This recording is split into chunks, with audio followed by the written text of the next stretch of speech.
Bom dia, pessoal. Na nossa aula de hoje, nós vamos continuar a revisão dos conteúdos do terceiro bimestre, iniciado na aula passada, de segunda-feira. E nessa aula de hoje, nós estudaremos os três últimos conteúdos aqui que faltaram. Vou tentar acelerar um pouquinho aqui para a gente conseguir terminar tudo hoje, né? Na aula passada, nós vimos endereçamento IPv6, né? Dividido aqui nos assuntos representação dos endereços, classificação e distribuição dos endereços IPv6. Na aula de hoje nós iremos ver redes e protocolos de comunicação wireless, né? Revisar esse conteúdo, equipamentos ativos e passivos de rede e cabeamento estruturado. Ok? Apenas as coisas que nós vimos durante o bimestre mesmo, relembrando aqui e associando uma coisa a outra aqui, né? Bom, então vamos lá. Rede de protocolos de comunicação wireless está dentro do assunto serviços e protocolos de redes, iniciado o estudo no segundo bimestre, certo? No segundo bimestre nós começamos a ver protocolos, né, de rede da arquitetura TCP/IP, certo? E dentro desse assunto tinha algumas redes e protocolos de comunicação wireless, né? Era um dos assuntos que faziam parte desse assunto maior, né, no caso. É, bom, dentro desse assunto de redes e protocolos de comunicação wireless, nós temos algumas subdivisões aqui, que eram as seguintes.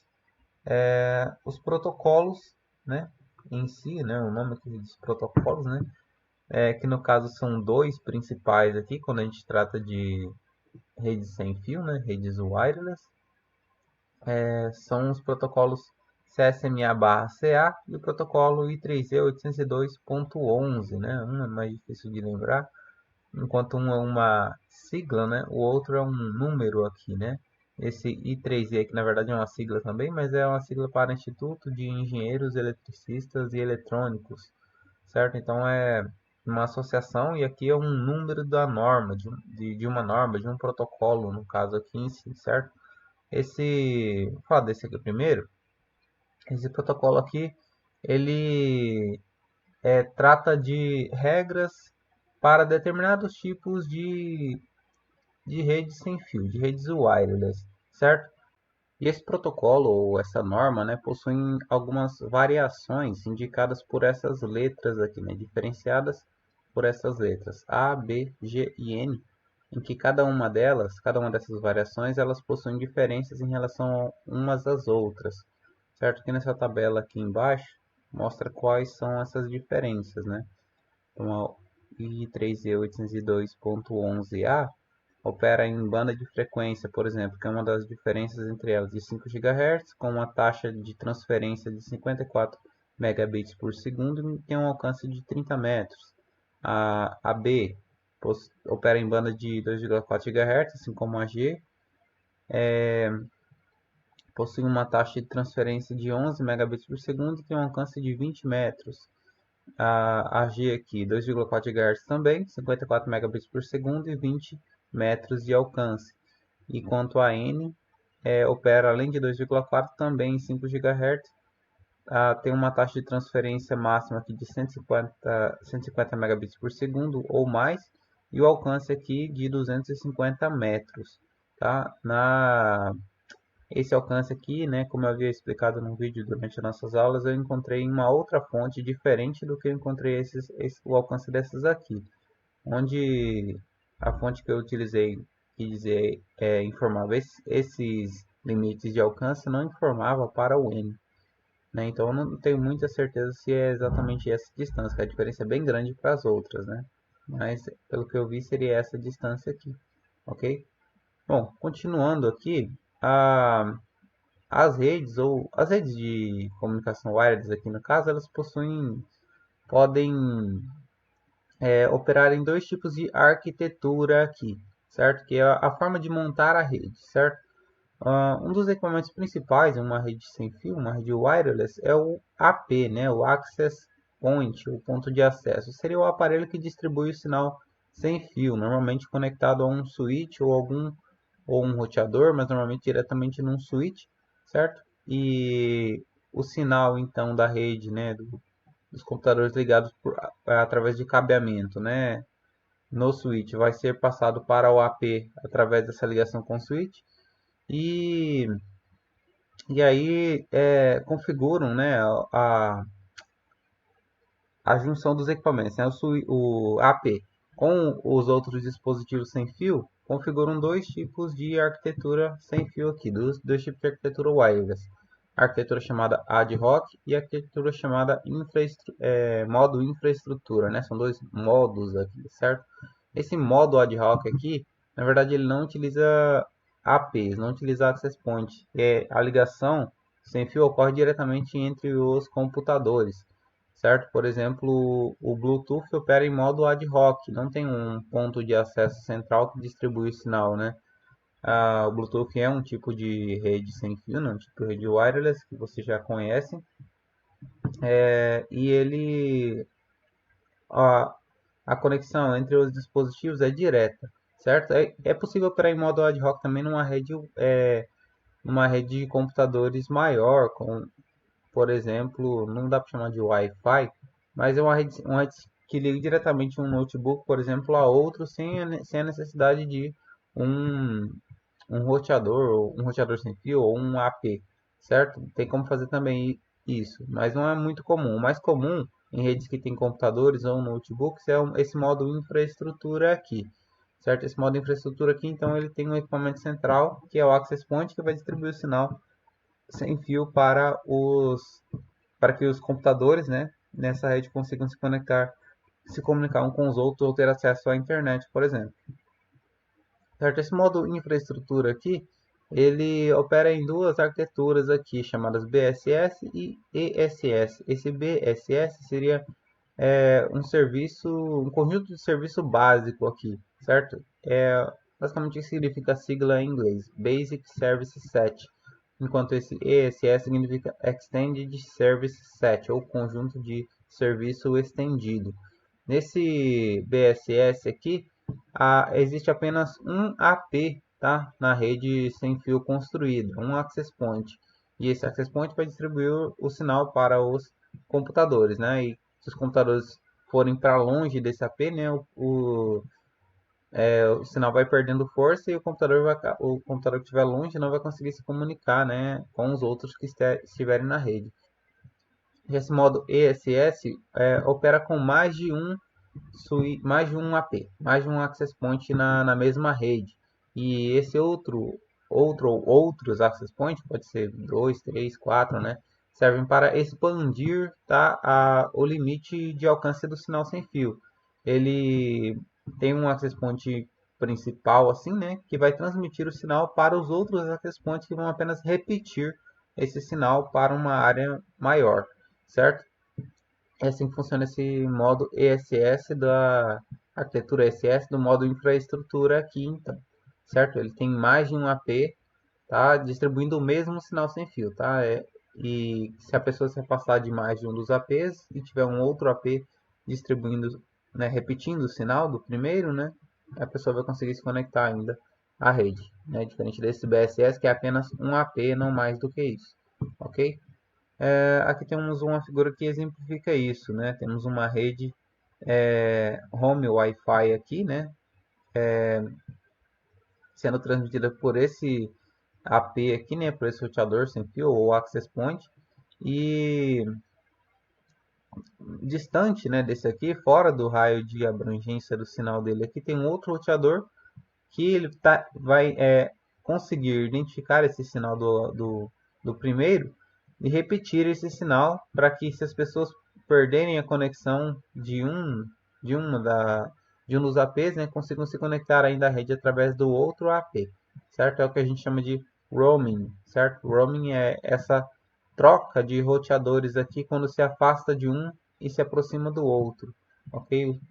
O sinal do segundo vai estar maior do que o sinal do primeiro, então o aparelho faz a troca ou roaming aqui de redes Wi-Fi aqui, ok? De rede sem fio.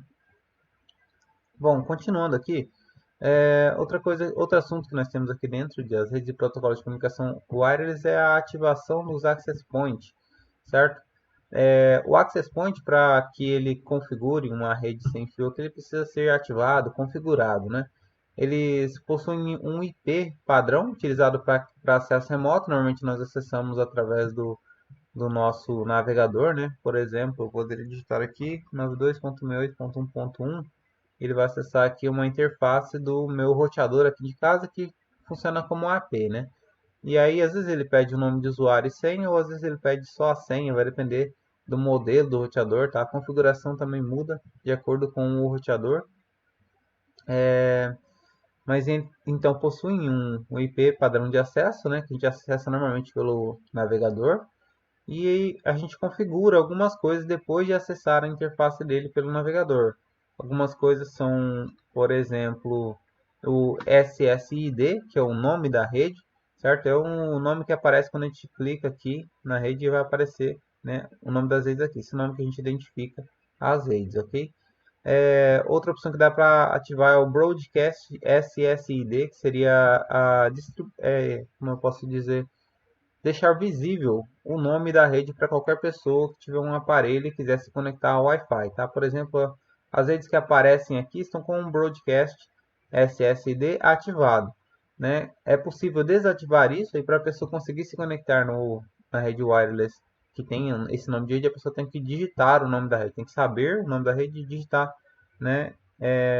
Clicar, por exemplo, em nova rede, né? Nova conexão e digitar o nome da rede e todas as outras coisas que precisar lá, por exemplo, a senha da rede, né? É outra coisa que a gente configura também. Eu não coloquei aqui, mas tem que configurar uma senha para se conectar também às redes sem fio normalmente. Não necessariamente, né? Porque tem como se conectar sem senha também, mas em redes particulares é recomendado que se coloque uma senha, ok? Temos também outra coisa que dá para configurar, que é a frequência do sinal. Normalmente entre essas duas variações aqui, 2,4 GHz ou 5 GHz, dá para configurar também. Muda algumas coisas, tá? Como o alcance da rede, a taxa de transferência, certo? Mas eu não vou me aprofundar muito nisso aqui nessa revisão. Outra coisa, autenticação, que é nome de usuário e senha para acessar a interface de ativação do IP, né? De configuração do IP, não, do AP, certo? E o tipo de configuração de codificação dos dados, que é a criptografia. Existem basicamente três tipos aqui de criptografia para dados em redes Wi-Fi, né, que a gente configura no Access Point, que é o WEP, WPA e WPA2. Tá? Esse WEP aqui é mais antigo, não é recomendado, existem problemas de segurança nele, mas ainda existe nos roteadores. Só não é recomendado, mas existe lá ainda para se colocar. Acho que talvez nos mais recentes nem existe mais. Depois temos o WPA, que foi desenvolvido antes desse WPA2 aqui como uma forma de rapidamente substituir esse WEP aqui para que as falhas de segurança dele pudessem ser sanadas aqui, né? Então desenvolveu esse WPA, enquanto esse WPA2 aqui, que é identificado por essa norma, I3E802.11i, né, ele estava sendo desenvolveu-se esse WPA aqui, que é um pouco mais fraco do que esse WPA2. Né? Se vocês forem configurar um roteador, sempre utilize esse WPA2, tá? Que ele é o mais seguro. Então, essas são as configurações que a gente consegue fazer e que normalmente a gente faz em um Access Point, ok? Outra coisa que nós vimos aqui nesse assunto de redes e protocolos de comunicação wireless foram alguns exemplos de redes, tá? De longa distância e de curta distância. De longa distância nós temos, por exemplo, o WiMAX, que é praticamente aquelas redes de internet via rádio, certo?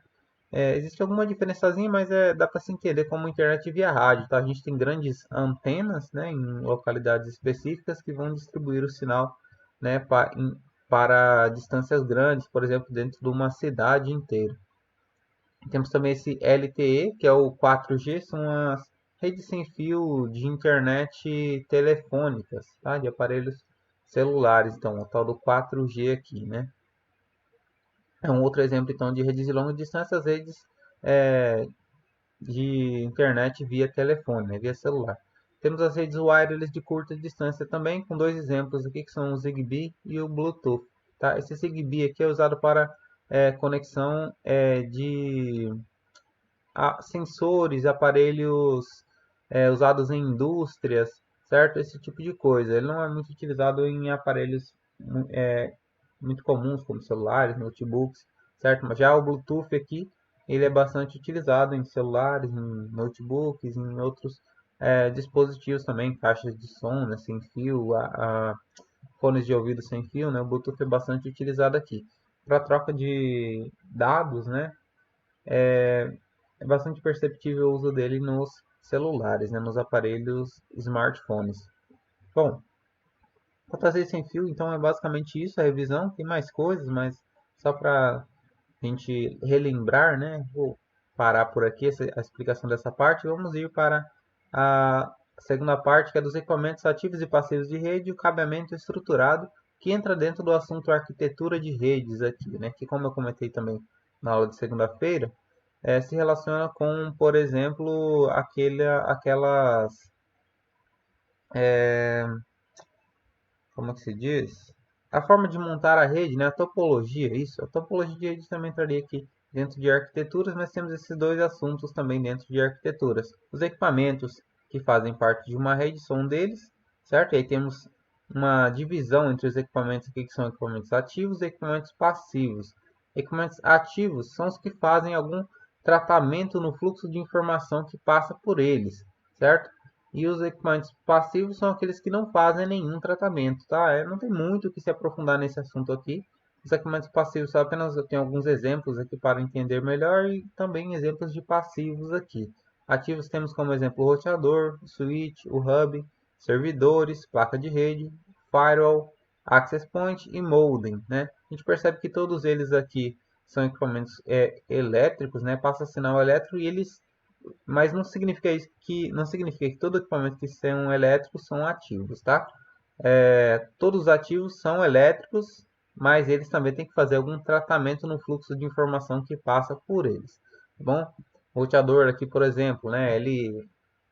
As informações que chegam nele são pacotes de dados com protocolos, informações, né? E esse roteador vai encaminhar esses pacotes de dados para a melhor rota, né?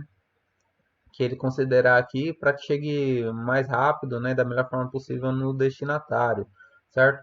O switch aqui, ele também envia, né, os dados que chegam nele para um endereço IP específico, né, que está também encaminhado de acordo com a porta onde está conectado o computador que tem aquele endereço IP de destino.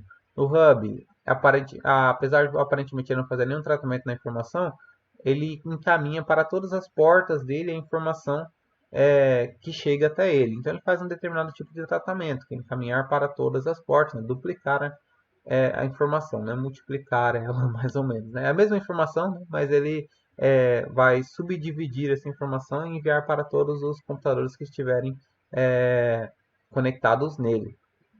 Assim como os outros também todos fazem algum tipo de tratamento na informação, certo? Algum tipo de encaminhamento mais lógico aqui, né? Não tanto quanto físico, certo? Aí nós temos também os equipamentos passivos, que são os que não fazem tratamento da informação, mas fazem parte da construção de uma rede, tá? Da arquitetura da rede, certo? Aí temos aqui como exemplo os conectores RJ45, são aqueles conectorzinhos que vão na ponta dos cabos ou então nas tomadas das paredes, né? Tomadas de rede que ficam nas paredes, são também os conectores RJ45. O que ficam nas paredes normalmente é o conector fêmea, certo? Que tem uma entrada, e o conector que vai na ponta do cabo de rede de par trançado, né? É o conector macho.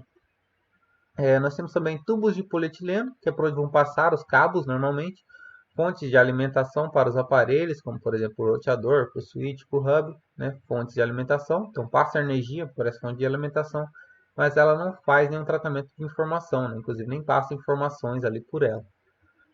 Temos réguas de alimentação e distribuição também, né? Bem parecido com as fontes de alimentação aqui, elas fazem parte da construção da rede, não são específicos da área de redes, eles podem ser utilizados para em outras áreas também, né? Você pode ligar qualquer coisa na fonte de alimentação, né? Mas normalmente quando elas são utilizadas para a ligação de aparelhos de rede, elas fazem parte dos equipamentos passivos da rede. Temos os bastidores de rede também, que são os racks, aquelas estantes, né? Ou prateleiras, onde a gente coloca os equipamentos, certo? Como roteadores, switch, né? Aqueles racks, né? Ou estantes que nós vimos lá no Packet Tracer, tá bom? São os bastidores de rede ou racks. Temos também os patch panels, que é utilizado para organização dos cabos, certo? Em uma rede que esteja estruturada, seguindo o cabeamento estruturado aqui, principalmente utiliza-se patch panels para organizar os cabos para quais tomadas de rede eles estão indo, para quais salas e quais equipamentos vão se conectar também, é possível fazer esse tipo de tratamento, tá bom? Voice panels, que são parecidos com patch panels, mas são utilizados em redes de telefonia, telefônica, por onde vai passar a voz, certo? Voice aqui vem de voz, certo? E, por exemplo, em empresas onde tem ramais, certo? Aqueles ramais que você liga para um único número e aí você tem que escolher para qual setor você quer, com qual setor você quer falar, certo? Se é contabilidade, se é o RH, por exemplo, né? Recursos humanos, né? Cada um daqueles ramais, certo? Poderia estar conectado a uma porta aqui do Voice Panel, por exemplo, ok?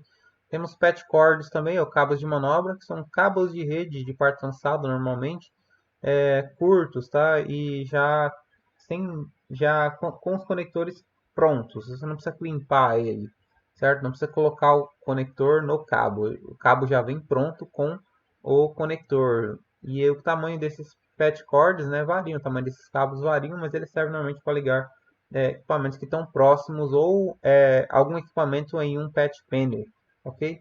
São cabos curtinhos e já prontos, né, já limpados, que a gente compra normalmente já assim, já pronto.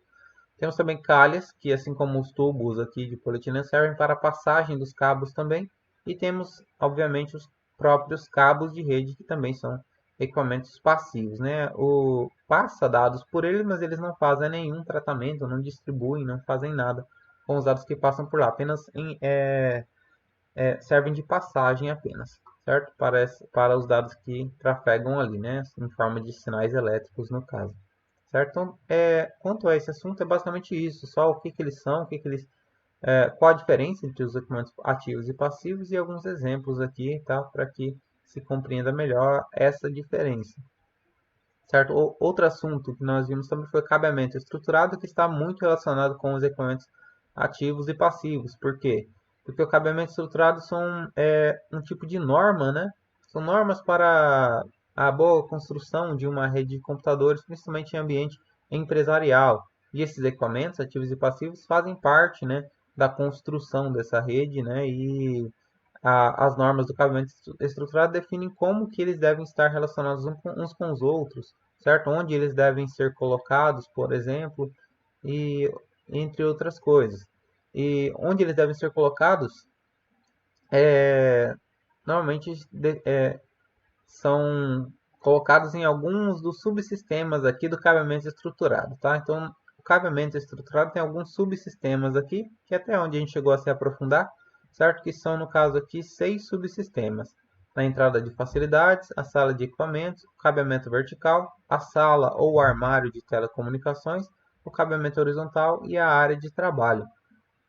Certo? Não é muito difícil, acho que, lembrar disso aqui, certo? E eles funcionam da seguinte forma: essa entrada de facilidades aqui é basicamente onde ficam os equipamentos por onde vão chegar a rede externa, tá? A internet ou uma rede uma rede empresarial, poderia ser uma rede de uma matriz chegando numa filial ou da filial chegando na matriz, certo? O sinal ia chegar por uma entrada de facilidades onde ficam equipamentos como modems e algum roteador, por exemplo, certo? Roteador para ligar as duas redes, né? Uma rede externa com a rede interna e o modem para fazer a transformação do sinal elétrico em sinal digital, por exemplo, certo? Ficaria nessa entrada de facilidades aqui. Outras coisas que podem ficar na entrada de facilidades é um firewall, por exemplo, né? O firewall que é um aparelho de segurança de rede, né? Ele faz tratamento, ele cria regras, né, para permitir ou não permitir a entrada ou saída de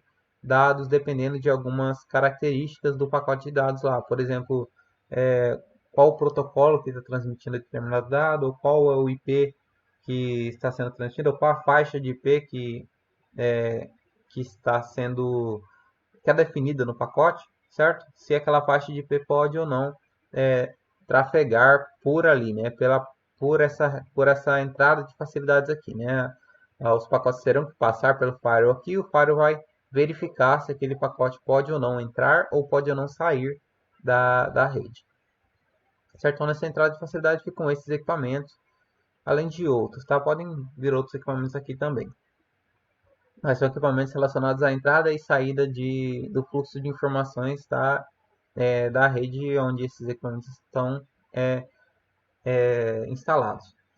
Bom, temos depois a sala de equipamentos, que é onde ficam servidores, roteadores e switches, certo? Que é a, a ligação entre a entrada de facilidades e a rede interna aqui, né? Os equipamentos que são necessários para isso, certo? Às vezes pode ser necessário utilizar um roteador aqui para, se por exemplo, dentro da empresa tem várias sub-redes lá, né? Então, para conectar essas sub-redes ou setores da empresa, por exemplo, né, pode-se utilizar um roteador nessa sala de equipamentos para se conectar essas redes diferentes umas às outras, certo? Ter um switch também, por exemplo, para se conectar dispositivos ali na sala de equipamentos mesmo. Ter patch panels também para distribuição de algumas salas que tenham tomadas de rede, né? Vão se conectar ali no patch panel e o patch panel vai se conectar às tomadas. Pode ter aqui na sala de equipamentos, mas também se colocam aqui no armário de telecomunicações também, ok? O cabeamento vertical é normalmente cabeamento de alta velocidade, normalmente de fibra óptica, né? Que vai ligar a sala de equipamentos ao armário de telecomunicações ou a sala de telecomunicações, que é onde ficam também patch panels para distribuição de tomadas de rede sem fio também em salas da organização, por exemplo, onde está instalada essa rede, ok? Outras coisas podem ficar aqui também nesse armário ou sala de telecomunicações, como switches, né? Até roteadores talvez, mas não é muito comum, tá? No máximo aqui os switches e os patch panels, tá? Patch panels, os voice panels também podem ir aqui no armário de telecomunicações, que é da onde vai sair as tomadas de rede, tá? Que vão se conectar às paredes, né, das salas de uma empresa, por exemplo, tá bom? Depois temos o cabeamento horizontal, que é o que vai ligar o armário de telecomunicações às salas, né, as áreas de trabalho aqui, que são as salas onde ficam os equipamentos finais, né, computadores, notebooks, às vezes access point, certo? Nas áreas de trabalho ficam esses equipamentos finais, ok? E o cabeamento horizontal, então, que vai ligar os patch panels até as tomadas, tá? Que ficam na área de trabalho. As tomadas ficam na área de trabalho, os patch panels ficam no armário de telecomunicações, ou na sala de telecomunicações. O cabeamento horizontal são os cabos de rede, tá? Que ligam esses dois subsistemas aqui, a sala de telecomunicações e a área de trabalho. Bom, então basicamente isso, pessoal, que a gente tinha para ver. Só queria revisar mesmo rapidinho esses assuntos, né? Tanto o assunto de redes e protocolos de comunicação wireless, quanto equipamentos passivos e ativos de rede, né? Que não tinha tanto para se ver assim, apenas talvez a definição de cada um deles, mas no decorrer do bimestre, nós já vimos a definição de vários desses equipamentos aqui, se não de todos, né? Os equipamentos passivos também, não tem muito o que se falar deles, certo? A não ser trabalhar com eles mesmo, né, pessoalmente, que não está sendo possível nesse momento, né? Mas eu dei uma amostra, né, de como que esses equipamentos são utilizados no Packet Tracer, né, junto com o trabalho com cabeamento estruturado aqui, né? Separei lá cada uma das salas, mostrei para vocês e mostrei um pouco de alguns equipamentos desses, como as tomadas de redes, conectores, os cabos, né, que se ligam aos outros. Não deu para ver a questão das calhas, né, por exemplo, dos tubos aqui, por onde passam os cabos de rede, mas ficariam, por exemplo, num teto ou num piso elevado, né, embaixo do piso mesmo, como foi mostrado em alguns vídeos sobre o cabeamento estruturado, certo? E, e é isso, basicamente. Então, vamos finalizar por aqui a nossa revisão, certo? E espero que vocês tenham compreendido bem esse assunto, né? Tenho aqui pelo menos uma visão mais ampla, né, desses assuntos, exatamente o que foi visto, relembrar, né, essas coisas que foram vistas por nós durante o bimestre. Qualquer coisa, o material também relacionado a qualquer um desses assuntos está disponível lá no AV para vocês poderem acessar, né? Caso vocês queiram se aprofundar mais em algum deles, ou também podem me procurar para tirar dúvida, qualquer coisa. ok? E é isso aí. Vou finalizar a aula aqui então por hoje e até a segunda-feira, onde iniciaremos o nosso conteúdo do quarto bimestre.